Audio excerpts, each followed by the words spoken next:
Well, now, therefore, on the very day that Iran votes for a new president for this country, America enters yet another theatre of war in this region. Arming the rebels in Syria, many Iranians believe that if Assad is deposed in Syria, then America's aid will have played a part in that, and that will then knock over Iran. They'll be the next people to fall. And that is what binds these people in this country to Assad's cause and to any candidate who promises strength against the United States and indeed against the British in any interference in particular in this region. The polls should have closed about now. They've had to be extended time and again today because there's been such a huge turnout. I was out whilst everybody was voting.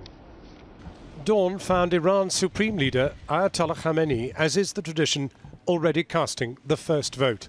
And having told everyone else to vote, he castigated America for questioning the validity of Iran's election. I heard someone from America's National Security Council said they don't consider Iran's election to be valid. Fine. To hell with you. Mid-morning at the Shah Abdulazim Mosque across in South Tehran, voting is not heavy. The mosque is about to witness not one, but two important voters.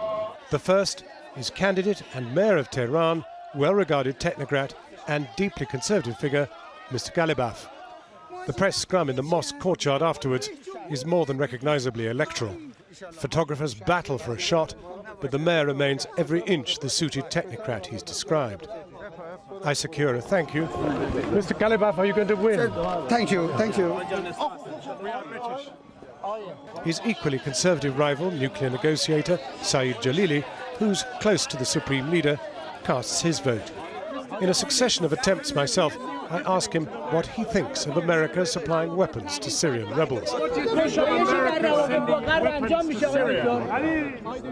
He says to me, they are supplying terrorists, they support all terrorists. So what issues were deciding voters here? Every vote that we give is a punch at America and Israel. And every vote that we give is a missile to the heart of Israel. And who are you voting for? Shh, says someone. It's personal, she says. So to the one non-conservative in the electoral choice, the self-styled moderate reformer, Dr. Rouhani. He voted this morning too, but away from the others. I stopped by his headquarters to talk to his campaign manager, who seemed surprisingly confident.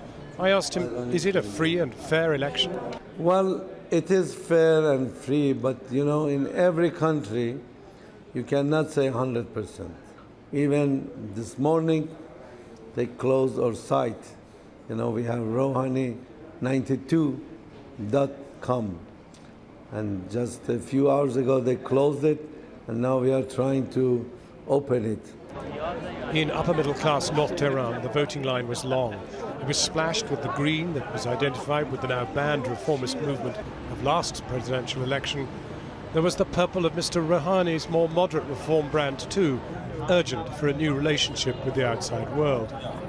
What we really want from the new president and for Iran is peace. Yeah. Living in peace. On our way out, the wife of a former reformist minister, Mustafa Tajzadeh, carried a photo of her imprisoned husband. Has he been tried? Yes, he did, but he didn't believe that it was a fair trial.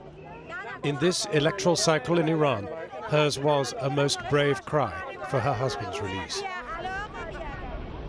Well, we're joined now by Professor Mohammed Marandi. He's a political analyst from Tehran University, and I have to ask you right straight away, what effect do you think this will have on any incoming president here? I know foreign policy is really for the supreme leader, but the discovery, the revelation that America has decided to put weapons into the rebel hands in Syria, very much a country within the Iranian sphere of influence. I think the Iranians believe that the evidence provided for the usage of chemical weapons are fraud, and that the Syrian government has no incentive to use such weapons because they know that it will be used against them.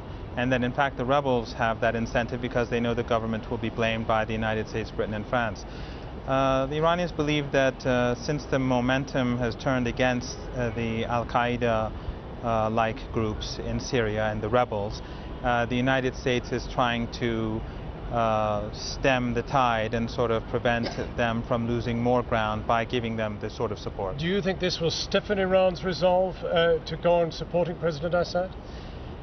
The Iranians will continue to support Assad, and their argument is that it is an internationally recognized government. They have a seat in the UN, and that the rebels, which are Takfiri, they are a threat not just to the Syrian people, not just to Iran, but to the whole region. Travis, you talk about they are an incredible mix and range of people, aren't they? Some of them are like these migrant Brits, you know, from abroad, but some of them are real Syrians who have a gripe with the government. That's right, but these forces are very dangerous. They're large in number, and the extremists are the ones who are carrying out the most brutal attacks. And the Iranians feel that it's very ironic that the United States, which used to carry out wars against different countries to fight Al-Qaeda, are now supporting Al-Qaeda, and the Iranians who are fighting against Al-Qaeda are now being accused by the United States. Professor, a very dense and difficult thing to get hold of. Thank you very much indeed for joining us.